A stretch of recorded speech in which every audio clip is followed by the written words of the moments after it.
All right, hello Chem 120 students. So this lecture is the first of two lectures over chapter 6, which is entitled Thermochemistry. So some of you might be wondering what the heck thermochemistry is. Thermo, you probably associate with heat, which is bravo, and chemistry is chemistry. So the study of thermochemistry is kind of nested in the broader subject of thermodynamics, which is much more complicated and involved than what we're going to be exploring today. If you're going to eat an elephant, you got to start with one bite. It's kind of the concept in all education, right? So thermodynamics is the study of energy and the way it can be transformed from one form to another, right? Thermochemistry is specifically looking at the way that energy can change in a chemical reaction. So this is a really cool chapter. A lot of it is going to be concepts that you might not be familiar with. So I really encourage you to check out the chapter 6 curriculum PDF that I posted on Blackboard, because it has a lot of videos and online resources that you can use to help supplement this lecture, because it's good to have new concepts introduced by multiple different sources, because someone else can and probably would do a better job than I will. So I really encourage you to check that out, because yeah, there's some big concepts in this chapter. It's pretty awesome.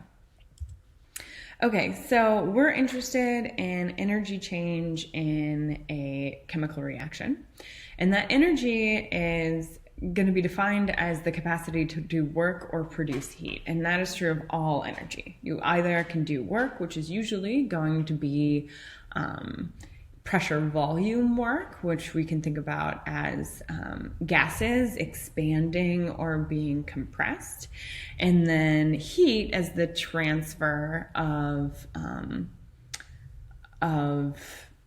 energy from a place of a higher temperature to a lower temperature. So there's many different forms of energy, which are highlighted here.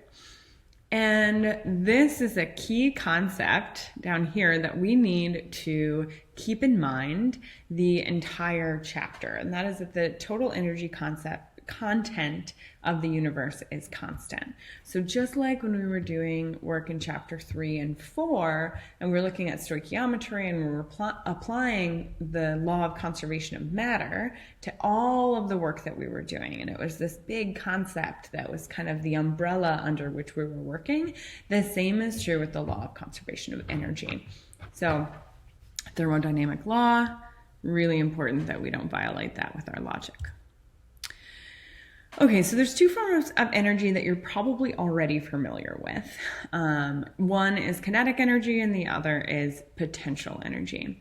So kinetic energy is like energy in motion, right? It's going to be a force acting over a distance. So the example here is a cyclist biking up a hill.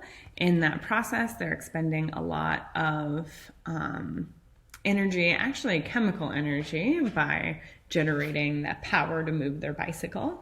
But that is being transferred as kinetic energy in motion, getting to the top of the hill. At the top of the hill, if the cyclists were to just sit there and hang out for a little bit, enjoy the view, they have that kinetic energy being transferred to potential energy. So now they have energy due to location, right?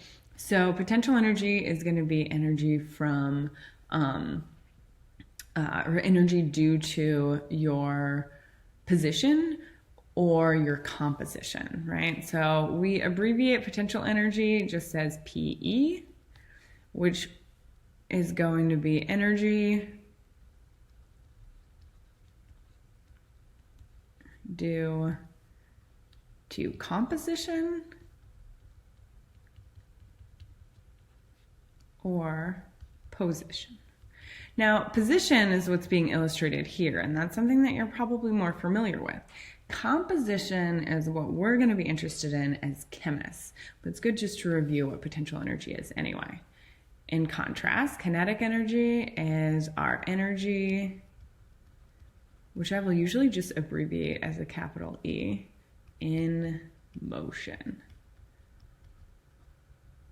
Okay, so we've gained potential energy here, and then on the way down, that potential energy is lost as kinetic is, well, I shouldn't say it's lost, I'm sorry. The potential energy is being transferred to kinetic energy. There's also going to be some energy lost in the form of heat.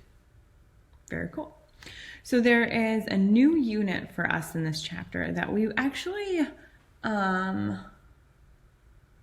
we will not be getting to until towards the end of this lecture, but it is the unit of joule. So joule relates directly to kinetic energy, and that would be 1/2 mv squared. The units are kilogram meter squared per second squared, and we shorten that, abbreviate it just to a capital J for joule. So we're going to talk about calories and joules in this lecture. Okay, so this is potential energy from position, something you're most likely familiar with. And as I said, we also have, I'm just going to make that smaller for us, potential energy in the form of composition. So let's just look at this molecule. It's pretty complicated. It's also really, really important. This is ATP, which you've all learned about in biology class. It may have been a long time ago, but it's adenine triphosphate. Triphosphate comes from these 3 phosphate groups, and this is made in the mitochondria, not exclusively, right? We also have glycolysis, but that's the product of cellular respiration is ATP, and this is used to make so many chemical processes in the body move forward, right? So the reason why ATP is such a powerful fuel source for all of these chemical reactions is that these bonds here and here are very high energy.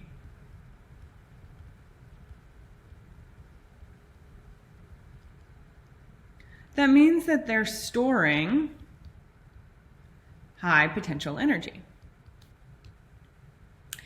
Okay, so let's see exactly what that means, because it's like a really kind of abstract concept. So they're really high energy. Breaking them is going to release that energy. So let's think about this in the same way as we would think about magnets, right? So magnets have a pole, and you would have this positive pole and a negative pole. And we can think of these poles in the context of atoms themselves, right? Just one single atom. The positive end would be the nucleus. The negative would be those electrons that are attracted to that nucleus. So we have this kind of dance of repulsive forces when similar charges come in proximity of each other, and then attractive forces when opposite charges come in proximity of each other. So if you look at this triphosphate group, we have these negative, really electronegative oxygens, and they're all over the place, right? We have 2 oxygens right next to each other in that bond between our phosphate groups. So you can think about the energy stored in that bond as if you were to take these 2 magnets, right, negatively charged ends, and tried to push them together. It would take energy to hold those 2 negative parts together, but breaking that would happen really naturally. In fact, if you were to just release those 2 magnets that you were holding, they would move away from each other in order to no longer be experiencing those repulsive forces. So a similar concept is happening here. So when ATP is used for energy in the cell, these bonds are cleaved, right? They're broken. Here, I don't know why I made that an arrow. Here we go, broken. And in the breaking, we have a release of energy.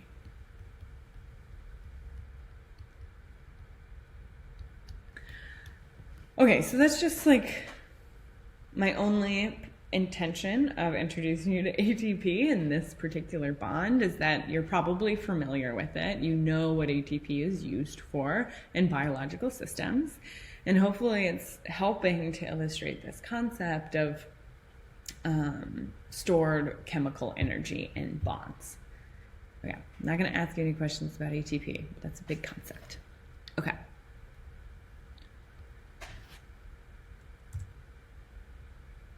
So energy is a really interesting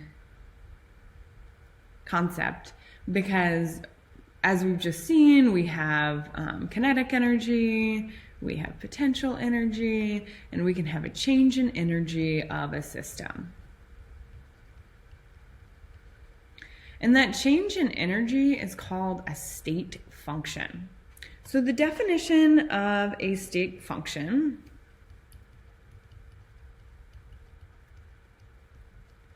is going to be a property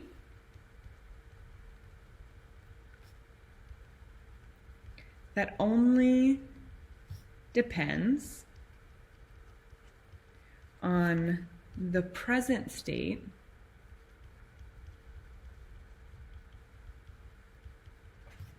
of the system.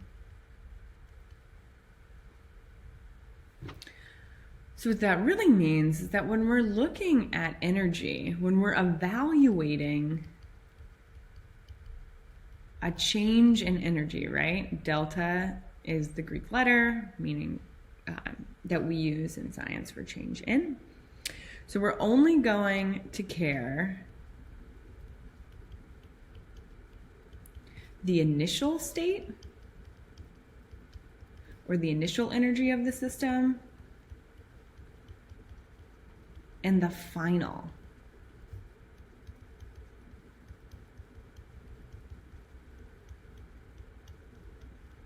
So we represent that as delta E, and it would be equal to the energy final minus the energy initial. Okay, so let's just kind of break that down a little bit, because defining it is one thing, but understanding the concept is another. Okay, so let's look at this figure that I have with our two hikers. And these hikers have the same potential energy. Right, so we have the hiker that took the blue path and the hiker that took the red path. They have the same potential energy, so they both started at the same spot and they ended at the same spot. So the potential energy is the same, right? Why? Because energy is a state function.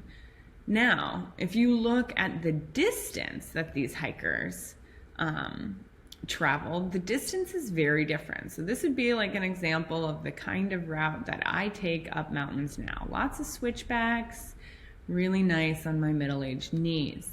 Now here in blue, we have the route that Sam as a young buck would have taken, right? Because I was like, I'm young and my knees will always be great. They're not great. Be kind to your body. So in blue, we have a distance of, let's say the blue hiker, right? Hiker B for blue, traveled the distance of, let's say, 2 miles.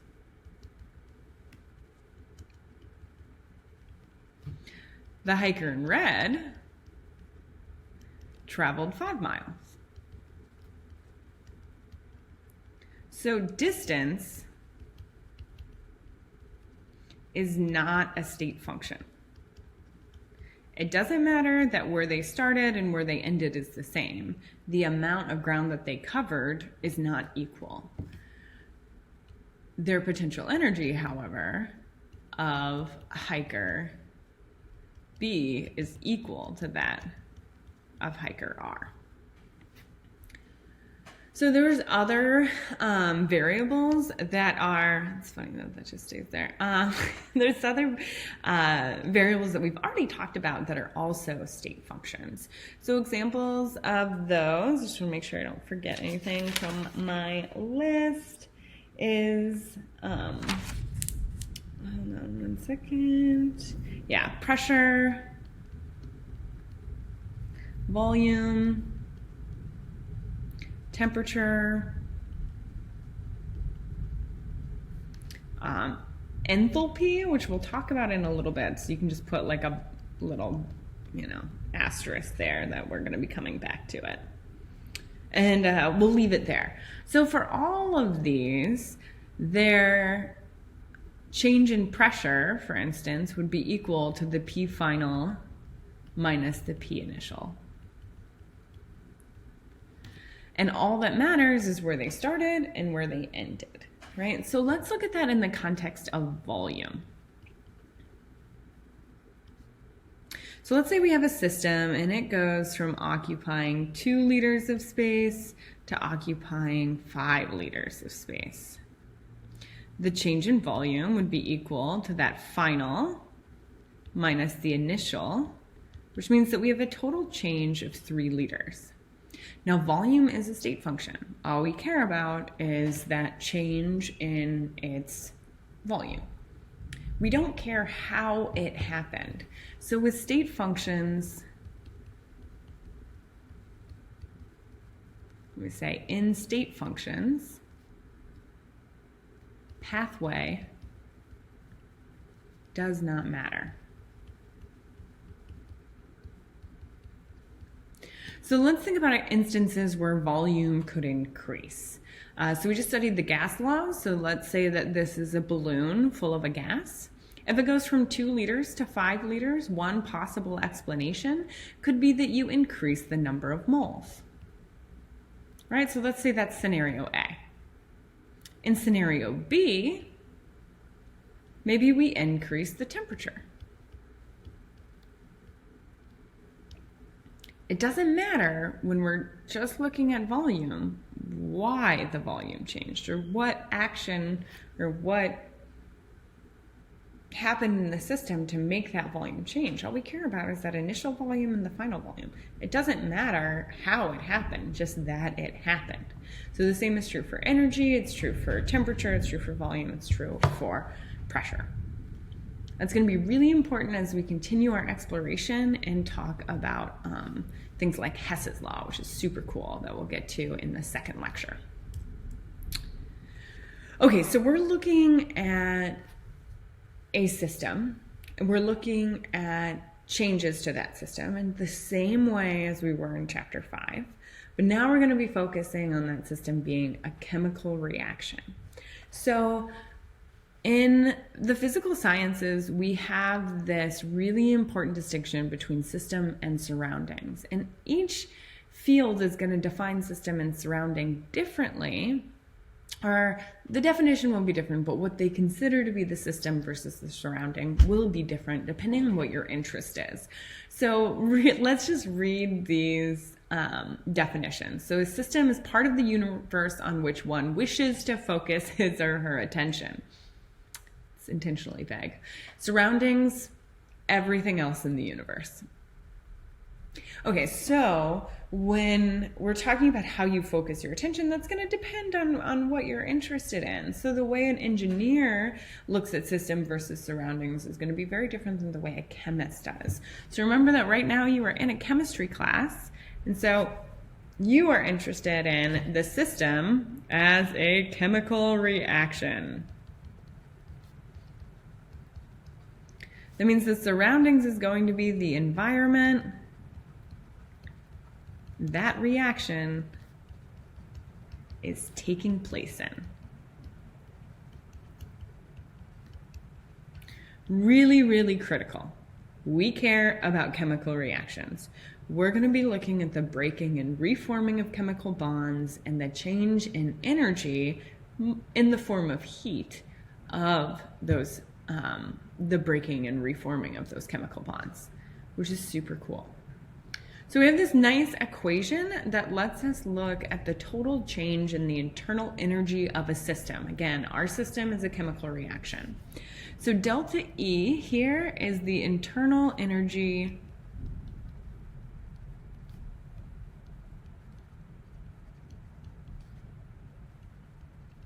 All right, and we're going to be interested in that change in energy. So it's really hard to measure just the energy of a system, but it's easy for us to measure a change in that energy.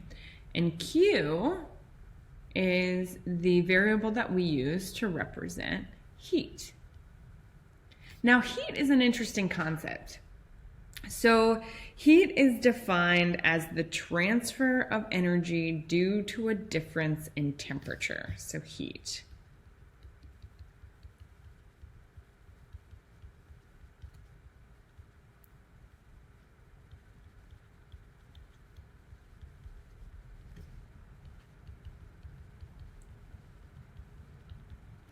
We often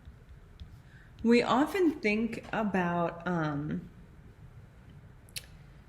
we kind of use heat and temperature interchangeably, but temperature would be the reflection of the motion of the molecules in that substance, right? That's what we learned in the gas laws, and that holds true for everything. Heat is going to be transferring energy as that energy moves from an area where you have a high T,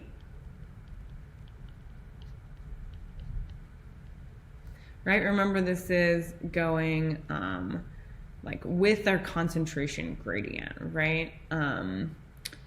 So this would be a like passive thing. Okay, so here we have our internal energy. We have Q, which is heat. This is what we're going to be mostly concerned with. And W is work. Okay, so we're going to have a change in energy in a system being the chemical reaction. And we have the conservation of energy, which means that if there's a change in energy of a system, that energy doesn't just disappear, it goes somewhere. So if we define the world in terms of our system and our surroundings, then every chemical reaction, all of thermochemistry, can really be summed up in this box here. So energy lost by the system is going to be gained by the surroundings. It can be gained in the form of heat or work. Energy gained by a system would have to be supplied by the surroundings, which means the surroundings are going to lose that energy. So in our exploration, we are going to be focusing on Q. So work is specifically pressure volume work, and we can think about work as being a gas expanding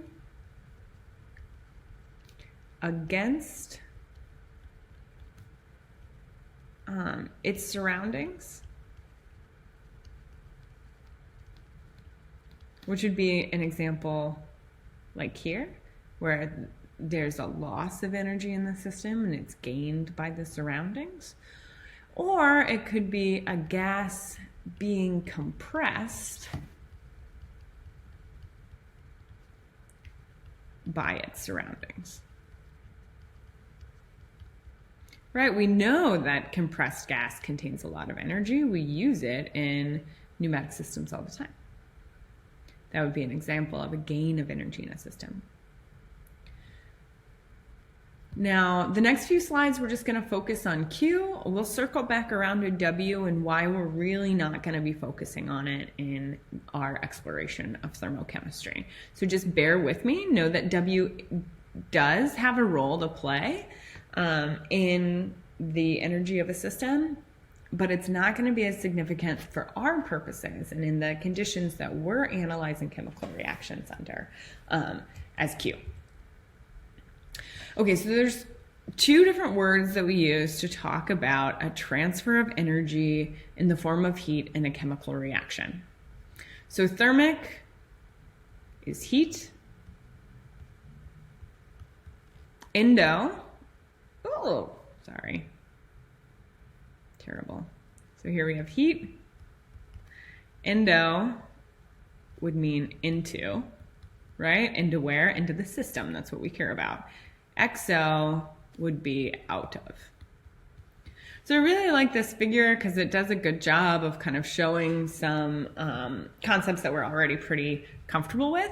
So if you had an ice cube, it is going to absorb heat from energy in the form of heat from its surroundings, and it will melt, right? That liquid water has more energy than those molecules are traveling at a higher velocity than they would be in its solid, right? Absorbing from the environment. This would be our system. In this case, it's just water melting, so just a state change. And this would be endothermic, because heat is flowing into the system. Here we have an exothermic reaction. The example is combustion. So we know that in combustion, we have heat flowing into the surroundings, right? We use that, in a fireplace to heat our homes. Very cool. So endothermic and exothermic. All right, so let's dive into exothermic a little bit. So an exothermic reaction is one where you have the potential energy of the chemical bonds lowering, going from reactants to products. So we're always evaluating our system. And here we have a loss of energy in the form of heat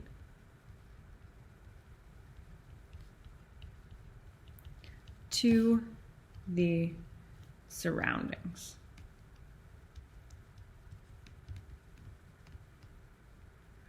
Okay, so where did that energy come from? That energy came from the breaking of our chemical bonds.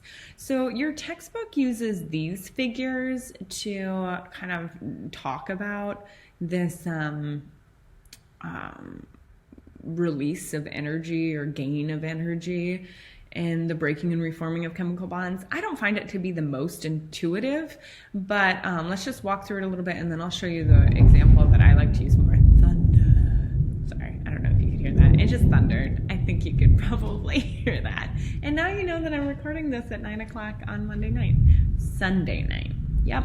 Okay. Feels like a Monday. So potential energy is this gray arrow here, and it's showing going from lower potential energy to higher potential energy. This would be the location of our reactants. So those reactants have high potential energy. Why do they have high potential energy? Because there's energy stored in those chemical bonds. Now a chemical reaction takes place, and we have the formation of products from reactants. And here is that difference from where we started to where we ended, and we have this loss of potential energy, right? That energy had to be transferred somewhere. Where did it go? It went into the surroundings. So one way of representing this, or another way, is called a reaction coordinate.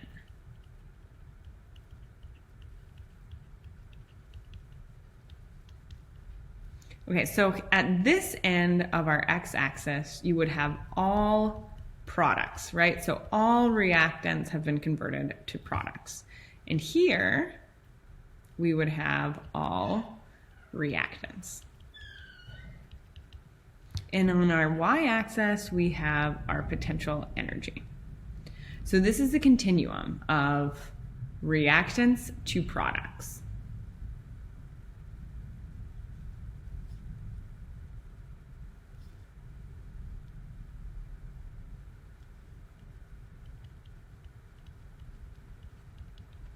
We say reaction coordinate here instead of time because some reactions are extremely slow. And so our graph would look totally different if it was time. Instead, it's just looking at the conversion of reactants to products. And this is our potential energy. So the example here would be, this is where my reactants were. This is where my products are in terms of potential energy. So you have this change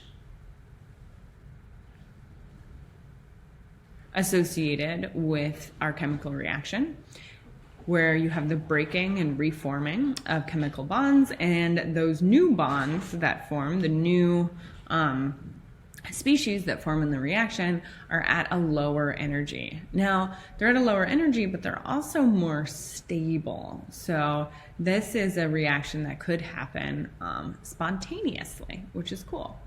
But every reaction has this little bump here, which is called the activation energy, or EA. And your textbook doesn't really talk about activation energy, but I think it's important to bring up because there's still an energetic barrier. You're not just going to have all reactants going to products all the time. There's going to be environment that's going to make that more conducive. So there's a lot of different things that go into activation energy. I'm not going to get into them now because it's beyond the scope of this class, and this lecture would be extremely long. But suffice it to say, we have things like the orientation of those molecules with each other, as well as the environment they're in. So they have to be in a situation that would allow them to interact with each other. But if they were in such a situation, this would happen quite readily because we're going from higher energy to lower energy. You have lower potential energy, more stable bonds. So the reaction is going to drive towards products. This is exothermic, right? Potential energy being converted to heat.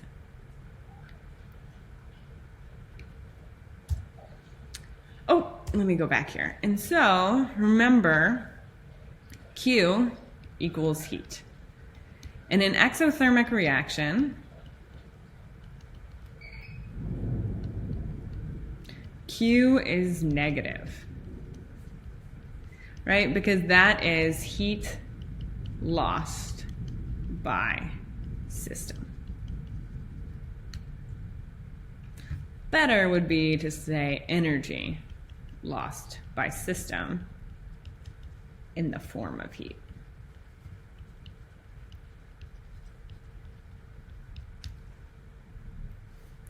Okay, so Q is negative in an exothermic reaction. Then we have endothermic reactions. So endothermic reactions, we have the opposite situation. So here we have heat going into our system, in this case our cubic lattice structure of a ice cube. That energy is being absorbed in the form of heat by our system. The system goes from lower potential energy reactants to higher potential energy products. That cannot happen spontaneously. It has to be applied by the surroundings. So here we have reactants going to products. This is our reaction coordinate. This is our potential energy. Lower potential energy of reactants, right? This is 100% reactants. This is 100% products. And now we have the same, still the same like little activation energy bump. That's not actually how I should have drawn that. Let me redraw that. Okay.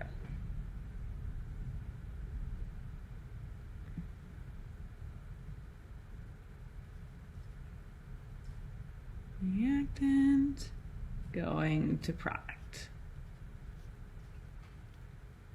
Okay, we'll keep it simple. Okay, so in this situation, you have the system gains energy in the form of heat from the surroundings. It had to come from somewhere.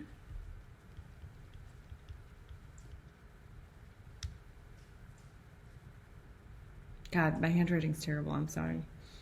System gains energy in the form of heat from the surroundings. That means that Q is positive, right? Because there was a gain by the system. Okay. Yeah, I just have to redraw that reaction coordinate. I'm sorry, you can hate me. Reactants, products, potential energy, here to here. There we go. Sorry.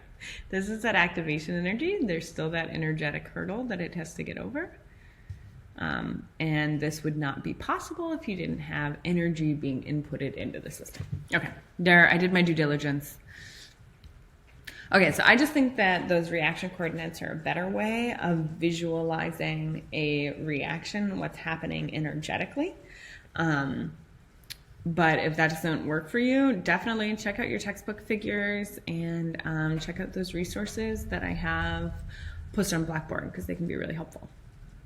Okay, so we have one more concept and then we're going to get into some nice math.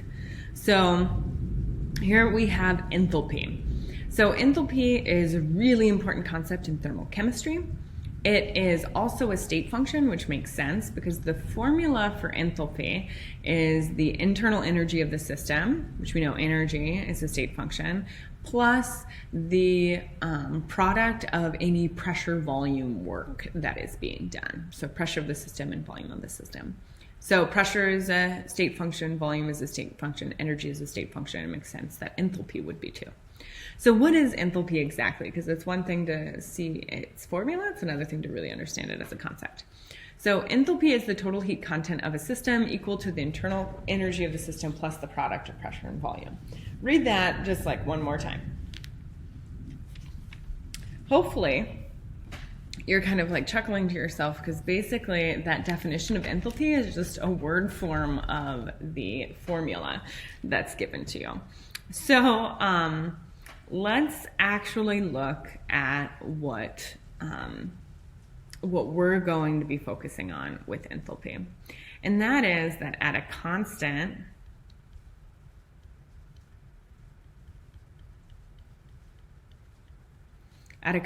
pressure, enthalpy is going to be equal to Q, or remember Q stands for heat.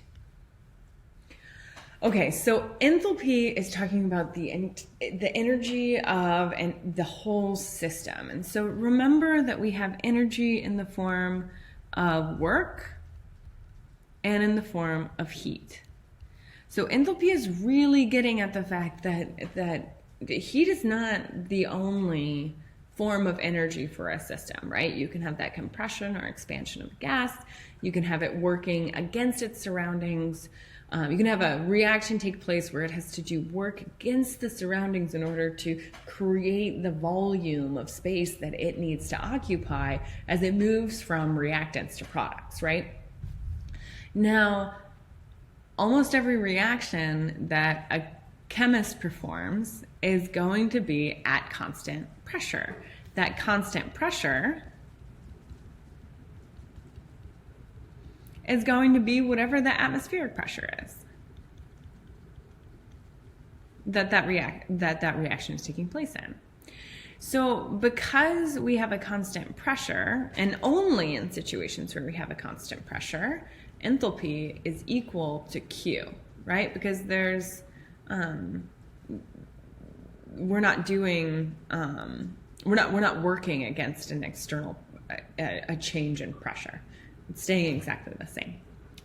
So this is a really nice kind of simplification for us. And as a chemist, I like to think of enthalpy being equal to the energy stored in chemical bonds. This is a simplification. Again, enthalpy also has pressure and volume work that comes into play, but when we're looking at a chemical reaction taking place in a laboratory, that's going to be at a constant pressure, and so we can simplify it to just this energy stored in chemical bonds. And I'm sure that there's someone who is a physical scientist or physical chemist who's just like rolling over, but luckily nobody's going to watch this YouTube channel unless they have to. Sorry. Okay, so enthalpy, energy stored in chemical bonds. So we're going to be interested in our change in enthalpy, right? Enthalpy is hard to measure by itself, but we can easily measure a change in enthalpy, especially when it's at constant pressure, because that change is just going to be equal to heat. So delta H is going to be equal to our Q. And remember, we can have a negative Q or a positive Q.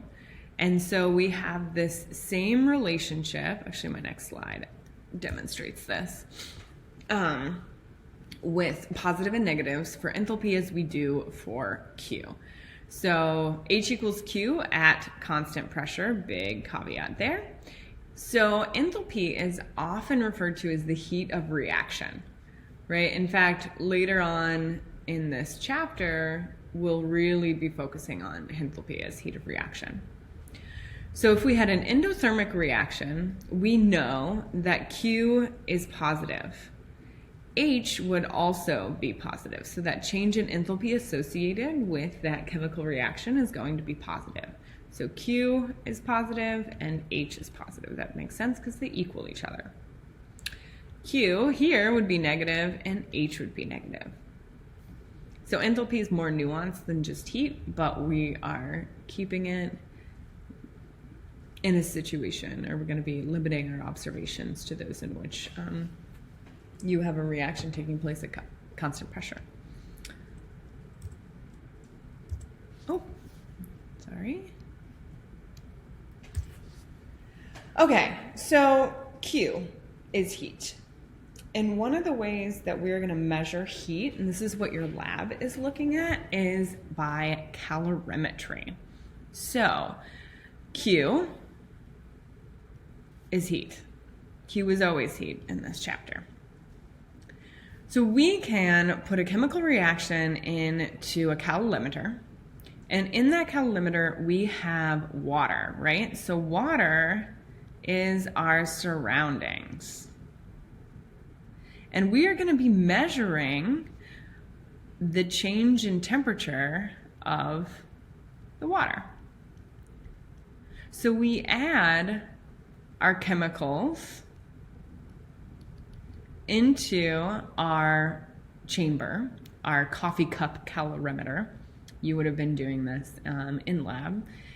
And we add our chemicals, and before we add them, we'll get a temperature of what the water is, right? It's probably going to be somewhere near room temperature, like 25 degrees Celsius. We add our chemicals, and let's say the water temperature rises, right? So the water goes from 25 degrees Celsius to 30 degrees Celsius. That lets us know that there was a gain in energy by our water. That's what we're measuring. So that means that there had to be a loss of energy by our chemical reaction. That means that the potential energy of our bonds went down. And when we analyze our calorimetry problems, we are going to be using specific heat. So specific heat is going to be specific to the material that you are using. Mass is another variable, and then we're going to be looking at that change in temperature. So I was just talking about water. So if we were to plug in the example that I was just saying, we would have S, which is 4.18, and the units is joules per gram degrees Celsius. We'll talk about that in a second. Let's say we had 100 grams of water, and our delta T would be that 30 degrees Celsius minus our 25 degrees Celsius. So take a look here, and you'll see that my grams are going to cancel out. My degrees Celsius is going to cancel out, right? Because I'd have the difference between 30 and 25, 5 degrees Celsius there.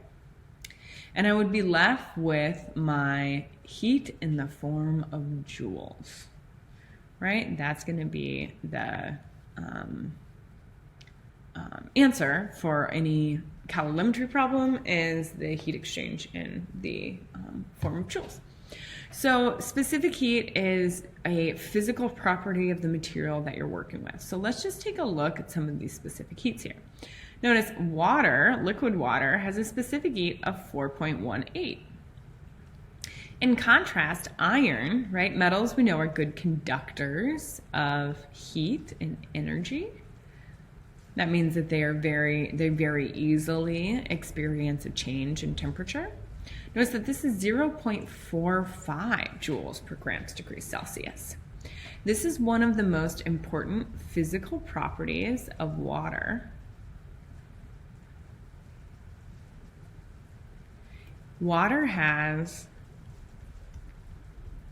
a very high specific heat capacity.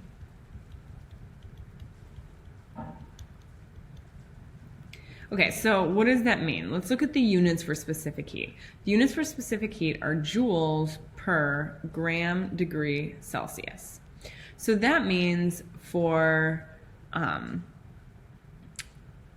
we would need 4.184 joules of energy, right? To raise the temperature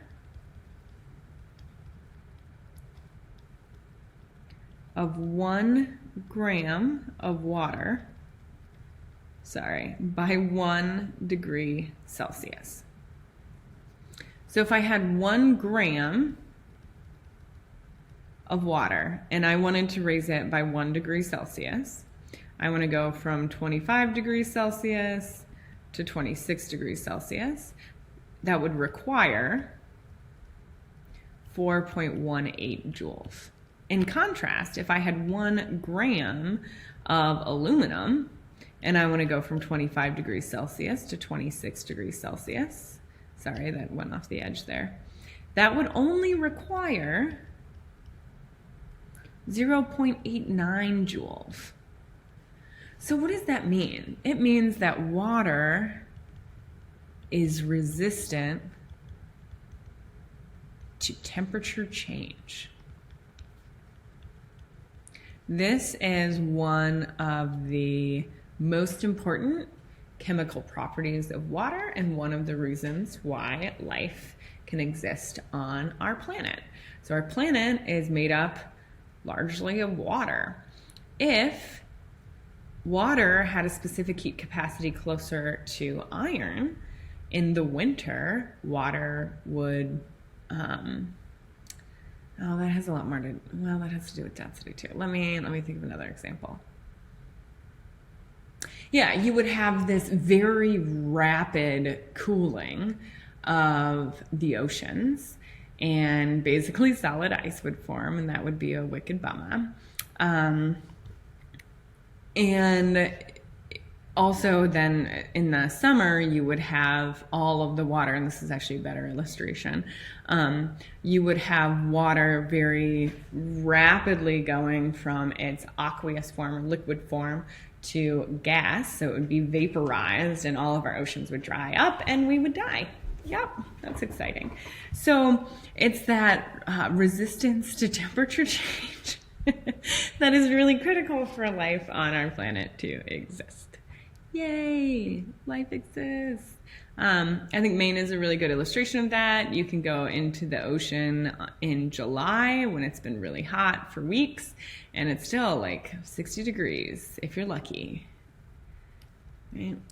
Okay, so this is the equation that we're going to be using to analyze the amount of heat generated in a chemical reaction via calorimetry.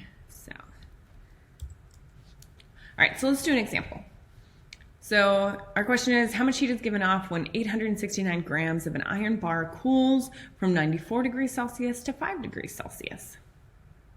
Cool. So S, the specific heat of iron, is 0.44 joules per gram degree Celsius. I will always give you the specific heat of the material that we're working with, except if it's water. I expect you to know that the specific heat of water is 4.184 joules per grams degrees Celsius. Right? If you had a cheat sheet because you were taking this, our next exam in class, you would have that on your cheat sheet. Now you can just have it anywhere. But that's okay, you know? Pluses and minuses. Okay, so let's break it down into our variables. We have Q equals SM delta T. Specific heat is 0.444 joules per grams degrees Celsius.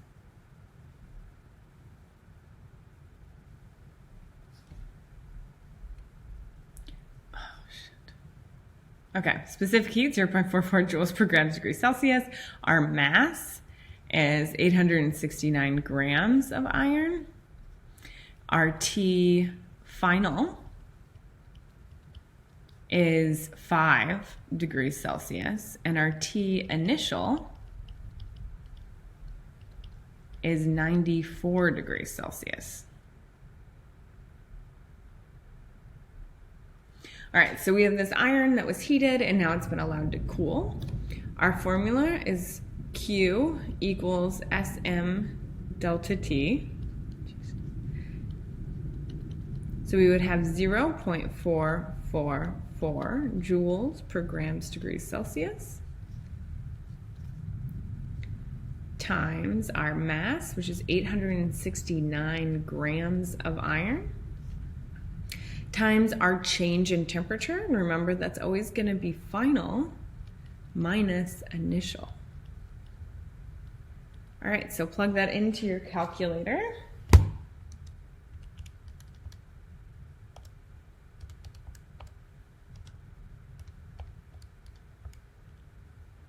Yep, correctly.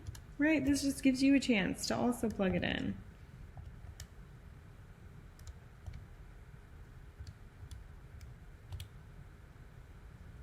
All right, and I get a lot. So negative 3439.4 joules. Whew. You could also call that negative 34 kilojoules, right? This is International Scientific System, SI system, so you can use our metric prefixes just to make it a little bit more intelligible.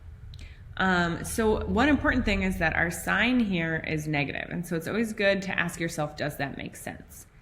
And sure enough, it does, because we know that heat is given off. It's told to us in the wording of this question, but also we have a hot metal ingot or something, bar going from a really hot temperature to cold. So it makes sense that heat would be lost to the surroundings. We're interested in our system. In this case, the system would just be those iron molecules. They're losing heat, and that heat is going to the surroundings. Very cool. All right, so that's one example of calorimetry. But just like our gas laws, a lot of the times, and most often actually, when we're doing a calorimetry problem, we are not just going to be asking how much heat is generated or absorbed, but instead we're going to be comparing our system. And so the idea here is that Q would equal negative Q. That's the same things that we had on that first slide when we were introducing Q, which is that like heat gained is equal to our heat lost. Here is a picture of a bomb calorimeter. And these are used to make sure that you have no change in pressure and you have no possibility of expansion against, no change in volume. So this is a really much more accurate device than a coffee cup, believe it or not. And it helps to ensure that our delta H really does equal Q, and that is indicative of the entire energy of our system. Okay, so Q equals negative Q. That is really kind of our the equation that we're most often going to be using when we're looking at calorimetry. Okay, so I have two examples here. We're going to actually start the next lecture with our second example because I think this one has gone on long enough. But let's go ahead and look at this example. So we have a sample of copper, classic calorimetry problem. You have some metal, you're dunking it into water. It's heated to 82.4 degrees Celsius, and then it's placed in a container of water. The final temperature of the water in the copper is 24.9 degrees Celsius. What is the mass of water in the container, assuming that all the heat lost by the copper is gained by the water? Okay, so this assumption is one that you can always make unless you're told otherwise, that there's like 100% efficiency, none of that heat is being lost to the environment. So we're using this concept of Q equaling negative Q, right? So Q is Sm delta T.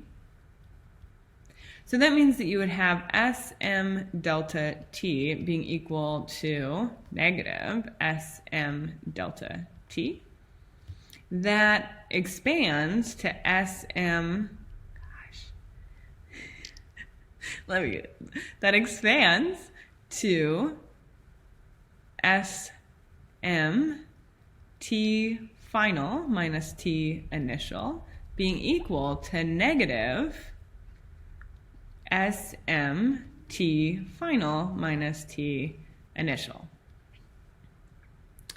Okay, so that is 100% an equation that you can use to solve this problem and you will get it right.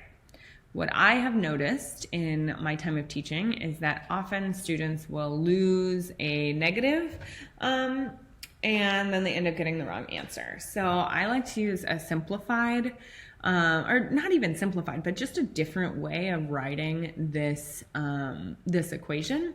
And that is to say that Sm of your hot temperature minus your cold temperature is equal to Sm T hot minus T cold. Now, I never used to use this equation. I always use this one. And then there was this brilliant physics professor here at SMCC that passed away a couple of years ago, Jesse Mays. If you were ever privileged enough to take one of Mr. Mays' classes, you know that he was an exceptional educator. And Jesse actually showed me this simplification. And my students every semester since should be grateful to him. Okay, so in calorimetry, we're adding this copper into a pool of water. And so we want to know what this Q equals negative Q is. So what is the relationship? Gain equals loss, right? And from that, in this problem, we're going to solve for the mass of water. So first, let's look at what we have for copper, right? Exact same systems as what we've done this whole semester. Mass is equal to 110 grams. The specific heat of copper is 0.2 joules per gram degree Celsius. My T hot is 82.4 degrees Celsius. And my T cold is 22.3 degrees Celsius. Now I have my water. My mass is what I'm solving for. Specific heat of water. Notice it's not given to you here because I expect you to know it. 4.184 joules per gram degree Celsius. My T hot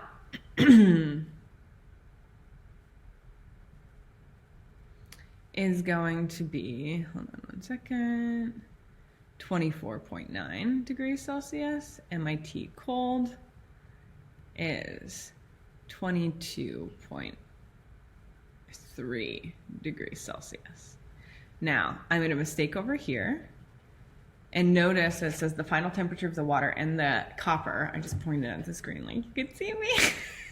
The final temperature of the water and the copper is 24.9.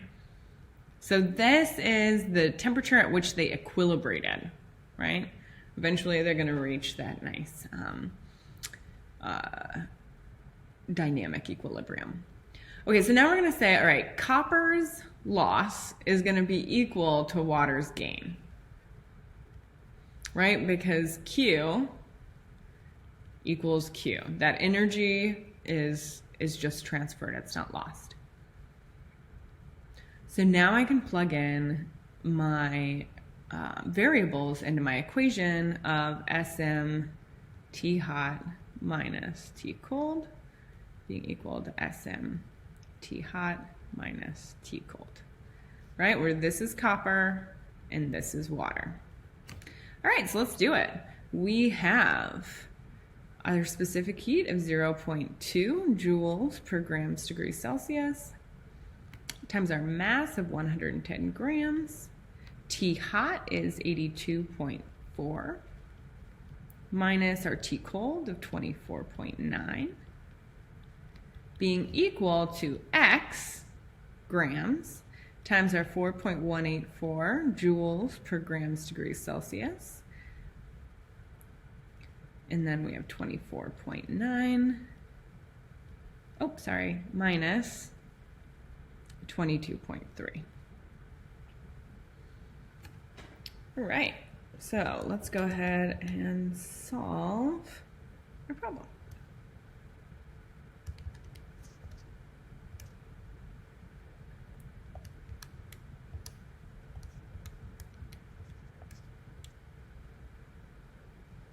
So I'm just going to do this in parts so that we can make sure that we're staying all together. So this would be the joules.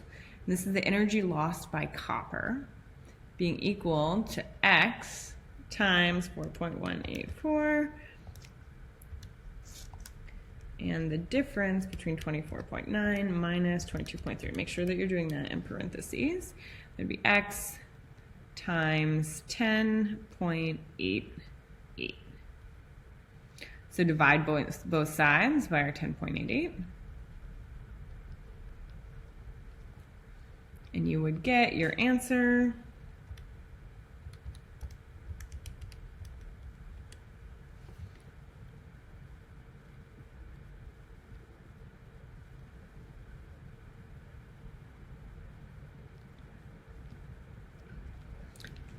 which is 116.27 grams of water,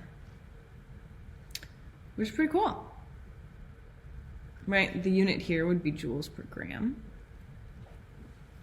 So our units canceled out, we should feel pretty good. Okay, so that's just one example of calorimetry. You have a ton of examples in your recitation packet. I highly recommend that you do them. The next lecture we'll pick up with just like a really brief review, and then kind of like our chapter 5, the second, theoretically the second lecture won't be as long as this one. So thank you guys, and I'll catch you very soon for round 2.